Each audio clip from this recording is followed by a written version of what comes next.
ನಮ್ಮ ಕಾರ್ಯಕರ್ತರಲ್ಲಿ ಒಂದು ಗೊಂದಲ ಆಯಿತು. ಆದರೂ ಕೂಡ ಅಭಿಮಾನ ಪ್ರೀತಿಯಿಂದ ಬಹಳಷ್ಟು ಜನ ಈ ಕಾರ್ಯಕ್ರಮಕ್ಕೆ ಬಂದಿದ್ದೀರಿ. ತಮಗೆಲ್ಲರಿಗೂ ಕೂಡ ಕೃತಜ್ಞತೆಗಳು ಮತ್ತು ಧನ್ಯವಾದಗಳನ್ನ ಹೇಳ್ತೀನಿ. ಬಂಧುಗಳು, ಇವತ್ತು ನಾವೊಂದು ತೀರ್ಮಾನ ಮಾಡಿದ್ದೀವಿ. ನಮ್ಮ ಜಿಲ್ಲೆಯಲ್ಲಿ ಏನು ಈ ಜಿಲ್ಲೆಯನ್ನ ಮಾದರಿ ಜಿಲ್ಲೆಯನ್ನಾಗಿ ಮಾಡಬೇಕು ಅಂತೇಳಿ ಡಿ.ಕೆ. ಶಿವಕುಮಾರ್ ಅವರ ಮಾತನ್ನ ಉದ್ದಗಲಕ್ಕೂ ಹೇಳ್ಕೊಂಡು ಬಂದ್ರು. ಅದರಂತೆ ಬಹಳಷ್ಟು ಕಾರ್ಯಕ್ರಮಗಳಿಗೆ, ಕೆಲಸ ಕಾರ್ಯಗಳಿಗೆ ಚಾಲನೆಯನ್ನ ಕೊಟ್ಟಿದ್ದೀವಿ. ಈಗಾಗಲೇ ನಾನು ಎಲ್ಲ ಗ್ರಾಮ ಪಂಚಾಯತಿಗಳ ಪ್ರವಾಸ ಮಾಡಿದ್ದೇನೆ. ನಗರಸಭೆಯಲ್ಲಿ ಪ್ರವಾಸ ಮಾಡ್ತಾ ಇದ್ವಿ. ನಗರಸಭೆಗಳಲ್ಲಿ ಮೀಟಿಂಗ್ ಮಾಡಿದ್ದೀವಿ. ಹೊಸದಾಗಿ ನಗರಸಭಾ ಅಧ್ಯಕ್ಷರಾಗಿದ್ದಾರೆ. ಎಲ್ಲ ಚುನಾಯಿತ ಜನಪ್ರತಿನಿಧಿಗಳೆಲ್ಲ ಒಟ್ಟಿಗೆ ಸೇರಿಕೊಂಡು ತಾಲೂಕಿನ ಆಗುವಗಳ ಬಗ್ಗೆ ಚರ್ಚೆ ಮಾಡ್ತಾ ಅಭಿವೃದ್ಧಿ ಕೆಲಸವನ್ನ ಪ್ರಾರಂಭ ಮಾಡಿದ್ದೀವಿ.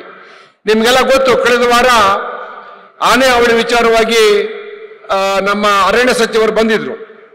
ಸಾಕಷ್ಟು ಭರವಸೆಯನ್ನ ಮಾತನ್ನ ಆಡೋಗಿದ್ದಾರೆ.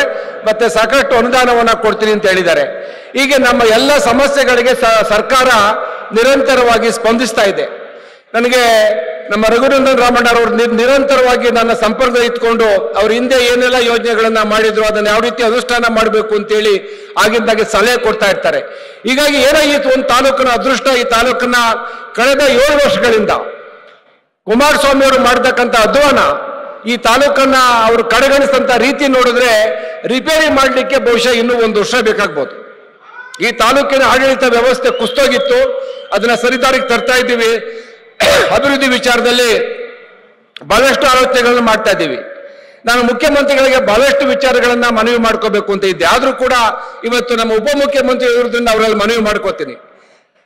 ಡಿ.ಕೆ. ಶಿವಕುಮಾರ್ ಅವರ ಈ ತಾಲೂಕು ಹಿಂದೆ ಏನು ಗಂಗರು ಈ ನಾಡನ್ನು ಆಳ್ತಾ ಇದ್ರು, ಸುಮಾರು 600-650 ವರ್ಷ ಈ ನಾಡನ್ನು ಆಳ್ತಾರೆ. ನಮ್ಮ ತಾಲೂಕಿನ ಮಂಕುಂದ ಗ್ರಾಮನೂ ಕೂಡ ಒಂದು ರಾಜಧಾನಿ ಆಗಿತ್ತು.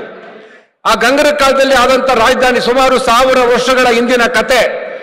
ಬಹಳಷ್ಟು ಇತಿಹಾಸ ಮಣ್ಣಲ್ಲಿ ಮಣ್ಣಾಗಿ ಹೋಗೋಗಿದೆ.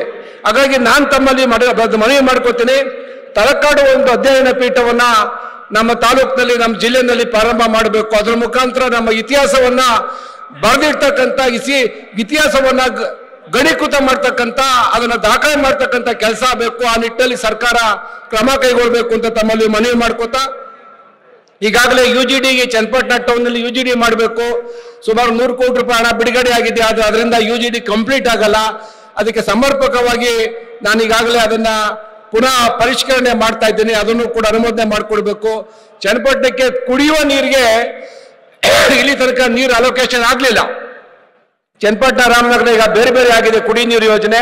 ಅದಕ್ಕೆ ಸಂಬಂಧಪಟ್ಟಂತೆ ವಾಟರ್ ಅಲೋಕೇಶನ್, ನೀವೇ ನೀರಾವರಿ ಮಂತ್ರಿ ಇದ್ದೀರಿ, ವಾಟರ್ ಅಲೋಕೇಶನ್ ಒಂದು 28 MLD ನೀರು ಕೇಳಿದ್ದೀವಿ. ಚನ್ನಪಟ್ಟಣಕ್ಕೆ ನೀರು ಕೊಡಬೇಕು, ಮತ್ತೆ ಹೊಸ ಪೈಪ್ ಹಾಕಬೇಕು. ಚನ್ನಪಟ್ಟಣದ ಜನಗೆ ಶುದ್ಧ ಕುಡಿಯುವ ಕಾವೇರಿ ನೀರು ಕೊಡಬೇಕು. ಆ ನಿಟ್ಟಿನಲ್ಲಿ ಕೆಲಸ ಆಗಬೇಕು. ಇನ್ನೊಂದು ಬಹಳ ವಿಚಾರ ಅಂದ್ರೆ, ಚನ್ನಪಟ್ಟಣದಲ್ಲಿ KSIC ಮಿಲ್ ಇದೆ. KSIC ಬಟ್ಟೆ ಅಂತಂದ್ರೆ ಇವತ್ತು ಇಡೀ ಕರ್ನಾಟಕದಲ್ಲಿ ಹೆಣ್ಮಕ್ಳು ಯಾವತ್ತಾರು ಅಂಗಡಿ ಮುಂದೆ ಜಗಳ ಆಡ್ತಾರೆ ಅಂದ್ರೆ KSIC ಸೀರೆಗಳಿಗೆ ಜಗಳ ಆಡ್ತಾರೆ. ಯಾವ ಅಂಗಡಿನೂ ಸ್ಟಾಕ್ ಇಲ್ಲ. ಅಷ್ಟು ನಮ್ಮ KSIC ಸೀರೆ 100 ವರ್ಷ ಇತಿಹಾಸ ಇರ್ತಕ್ಕಂಥ ಆ ಒಂದು ರೇಷ್ಮೆ ಉದ್ಯಮ. ಅದಕ್ಕೆ ಪುನಶ್ಚೇತನಗೊಳಿಸಕ್ಕೆ ನಮ್ಮಲ್ಲಿ ಜಾಗ ಇದೆ. ಆಲೆ ಘಟಕ ಪ್ರಾರಂಭ ಮಾಡಿದ್ದೀವಿ, ಸಣ್ಣದಾಗಿ ಪ್ರಾರಂಭ ಮಾಡಿದ್ದೀವಿ. ಅದನ್ನ ದೊಡ್ಡದಾಗಿ ಪ್ರಾರಂಭ ಮಾಡಿ ಸುಮಾರು 100 ಜನಗಳಿಗೆ ಉದ್ಯೋಗ ಕೊಡ್ಬೋದು. ಮತ್ತೆ ಒಳ್ಳೆ ಲಾಭದಾಯಕ ಉದ್ಯಮ ಕೂಡ, ನಮ್ಮ ರೈತರಿಗೆ ಅನುಕೂಲ ಆಗುತ್ತೆ. ಆ ನಿಟ್ಟಿನಲ್ಲಿ ತಾವು ಮನಸ್ಸು ಮಾಡಬೇಕು ಅಂತ ಕೇಳ್ಕೊಳ್ತಾ, ಚನ್ನಪಟ್ಟಣದಲ್ಲಿ ಮಿನಿ ವಿಧಾನಸೌಧ ಕಂಪ್ಲೀಟ್ ಆಗಿಲ್ಲ, ಅದನ್ನು ಕಂಪ್ಲೀಟ್ ಮಾಡಬೇಕು. ತಾವು ಹೇಳ್ದಂಗೆ ಬಸ್ ಸ್ಟ್ಯಾಂಡ್ ವಿಚಾರದಲ್ಲಿ ನಾನು ಸುರೇಶ್ ಅವರು ಸಾಕಷ್ಟು ಚರ್ಚೆ ಮಾಡಿದ್ದೀವಿ. ಕಾಂಟ್ರಾಕ್ಟ್ ಹತ್ರ ಮಾತಾಡಿದ್ದೀವಿ. ತಾವು ಮಧ್ಯ ಪ್ರವೇಶ ಮಾಡಿ ಆ ಬಸ್ ಸ್ಟ್ಯಾಂಡ್ ಸಮಸ್ಯೆಯನ್ನ ಬಗೆಹರಿಸಿಕೊಡ್ಬೇಕು ಅಂತ ಕೇಳ್ತಾ, ಚನ್ನಪಟ್ಟಣದಲ್ಲಿ 100 ಬೆಡ್ನ ತಾಯಿ ಮತ್ತು ಮಕ್ಕಳ ಹೆರಿಗೆ ಆಸ್ಪತ್ರೆ ಆಗಬೇಕು. ಅದಕ್ಕೂ ಕೂಡ ಸರ್ಕಾರದ ಸಹಾಯ ಬೇಕು. ಈಗಾಗಲೇ ಸುಸಜ್ಜಿತವಾದ ಕ್ರೀಡಾಂಗಣಕ್ಕೆ, ಆಟದ ಮೈದಾನಕ್ಕೆ ಚಾಲನೆ ಕೊಟ್ಟಿದ್ದೀರಿ. ಅದಲ್ಲದೆ ಚನ್ನಪಟ್ಟಣ ನಮ್ಮ ಕಣ್ವನಲ್ಲಿ ಸುಮಾರು 150-200 ಎಕರೆ ಸರ್ಕಾರಿ ಭೂಮಿ ಇದೆ. ಅದು ಕೊಂದ್ಕೊಂಡಂಗೆ ಅದನ್ನ ಟೂರಿಸಂ ಡಿಪಾರ್ಟ್ಮೆಂಟ್ ಕೊಟ್ರೆ ಅಲ್ಲಿ ಪ್ರವಾಸೋದ್ಯಮ ಮಾಡ್ಲಿಕ್ಕೆ ಅನುಕೂಲ ಆಗುತ್ತೆ. ತಾವೀಗ ಇದಾದ್ಮೇಲೆ ಕಣ್ವಾಗ ತಾವು ಬರಬೇಕು. ತಾವೆಲ್ಲರೂ ಕೂಡ ಕಣ್ವಾದಲ್ಲಿ ಊಟದ ವ್ಯವಸ್ಥೆ ಮಾಡಿದ್ವಿ, ಬರಬೇಕು ಅಂತ ಒಂದು ರೀತಿಯ ಪ್ರಾಕೃತಿಕವಾಗಿ ಸುಂದರ ಇರ್ತಕ್ಕಂಥ ಜಾಗವನ್ನ ಪ್ರವಾಸೋದ್ಯಮಕ್ಕೆ ಅನುಕೂಲ ಮಾಡಬೇಕು. ಮೊದಲಿಂದ ಮಕ್ಕಳಿಗೆ ಮತ್ತು ಪ್ರವಾಸಿಗರಿಗೆ ಅನುಕೂಲ ಆಗುತ್ತೆ. ಡೈರೆಕ್ಟ್ ಮತ್ತು ಇಂಡೈರೆಕ್ಟ್ ಆಗಿ ಚನ್ನಪಟ್ಟಣದಲ್ಲಿ ಅದರಿಂದ ಉದ್ಯೋಗ ಸೃಷ್ಟಿಯಾಗುತ್ತೆ ಅನ್ನೋ ಮಾತನ್ನು ಹೇಳ್ತಾ ಅದೊಂದು ಟೂರಿಸಂ ಸರ್ಕ್ಯೂಟ್ ಮಾಡಬೇಕು. ಚನ್ನಪಟ್ಟಣದ ಗೊಂಬೆ ಕೈಗಾರಿಕೆ ಮತ್ತು ರೇಷ್ಮೆ ಮತ್ತೆ ನಮ್ಮ ಏನು ಜನಪದ ಲೋಕ ಇದೆಲ್ಲ ಸೇರಿ ಅದೊಂದು ಟೂರಿಸಂ ಸರ್ಕ್ಯೂಟ್ ಮಾಡಬೇಕು ಅಂತ ಹೇಳ್ತಾ ಆನೆ ಅವಳಿ ಬಗ್ಗೆ ಸಾಕಷ್ಟು ವಿಚಾರ ತಾವು ಮಾತಾಡಿದಿರಿ. ಸುರೇಶ್ ಅವರು ನಾವು ಅದಕ್ಕೆ ಬಗ್ಗೆ ಸಾಕಷ್ಟು ಕ್ರಮ ತಗೋತಾ ಇದ್ದೀವಿ. ಅದಕ್ಕೆ ಸುಮಾರು 300 ಕೋಟಿ ರೂಪಾಯಿಗಳ ಅಗತ್ಯ ಇದೆ. ಅದಕ್ಕೆ ಒಂದು ದೊಡ್ಡ ಬೇಲಿ ಹಾಕಬೇಕು. ನಮ್ಮ ಕಾವೇರಿ ವನ್ಯಧಾಮ ಇಂದ ಹಿಡಿದು ಮುತ್ತತ್ತಿಯಿಂದ ಹಿಡಿದು ಬನ್ನೇರುಘಟ್ಟದವರೆಗೂ ಕೂಡ ರೈಲ್ವೆ ಬ್ಯಾರಿಕೇಡ್ ಹಾಕಬೇಕು. 300 ಕೋಟಿ ರೂಪಾಯಿ ಖರ್ಚಾಗುತ್ತೆ. ಅದಾದ್ರೂ ಮಾತ್ರ ಆನೆ ಅವಳಿ ಕಡಿಮೆ ಆಗುತ್ತೆ. ನಿನ್ನೆ ದಿವಸ ನಮ್ಮ ಸ್ವಂತ ಊರಲ್ಲಿ ಬಂದು ಒಬ್ಬ ಪಾಪ ಅಮಾಯಕ ನನ್ನ ತಾಯಿಗೆ ಆನೆ ತುಳಿದು ಅವಳಿಗೆ ಇವತ್ತು ಸಾವು ಬದುಕು ಹೋರಾಟ ಮಾಡ್ತಾ ಇದ್ದಾಳೆ. ನಾನು ದಿನನಿತ್ಯ ಚನ್ನಪಟ್ಟಣದಲ್ಲಿ ಆನೆ ಅವಳಿ ಜಾಸ್ತಿ ಆಗಿದೆ.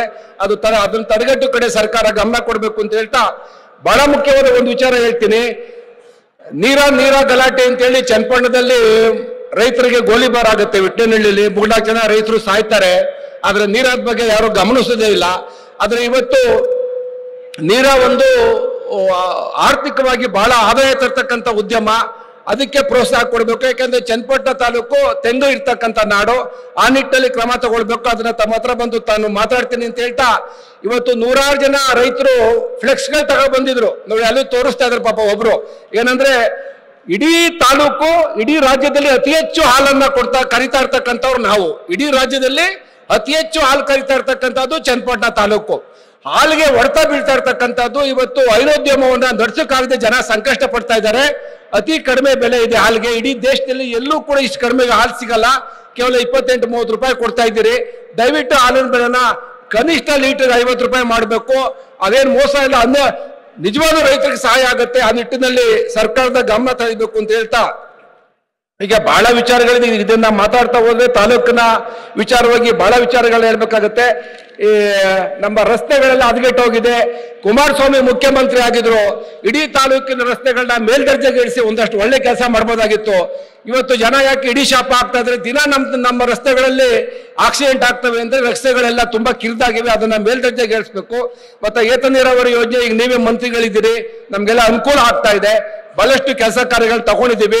ಇಡೀ ತಾಲೂಕನ್ನ ಎಲ್ಲಾ ಕೆರೆಗಳನ್ನ ಸಮರ್ಪಕವಾಗಿ ಕನೆಕ್ಟ್ ಮಾಡೋದಕ್ಕೆ ತಾವು ಅನುಮೋದನೆ ಕೊಟ್ಟಿದ್ದೀರಿ. ಈಗಾಗಲೇ ಅದನ್ನ ಕಾರ್ಯಕ್ರಮಗಳನ್ನ ಕೈಗೊಂಡಿದ್ದೀವಿ ಅಂತ ಹೇಳ್ತಾ ಈ ಮೈಕ್ರೋ ಫೈನಾನ್ಸ್ ವಿಚಾರದಲ್ಲಿ ನಮ್ಮ ತಾಲೂಕಲ್ಲಿ ಬಹಳಷ್ಟು ಜನ ಹೆಣ್ಮಕ್ಳು ಇವತ್ತು ಆತ್ಮಹತ್ಯೆ ಮಾಡ್ಕೋತಾ ಇದ್ದಾರೆ. ಅದು ಕಂಪ್ಲೇಂಟು ಆಗಿದೆ. ಅದ್ರ ಬಗ್ಗೆ ಸರ್ಕಾರ ಏನಾದ್ರು ಗಮನಿಸಬೇಕು. ಏನು ಅಮಾಯಕ ಹೆಣ್ಮಕ್ಳು ಸಾಲ ಕೊಟ್ಟು ಅವ್ರನ್ನ ಶೋಷಣೆ ಮಾಡ್ತಾ ಇದ್ದಾರೆ. ಅವ್ರ ವಿರುದ್ಧ ಕಠಿಣ ಕ್ರಮ ಆಗ್ಬೇಕು ಅಂತ ಹೇಳ್ತಾ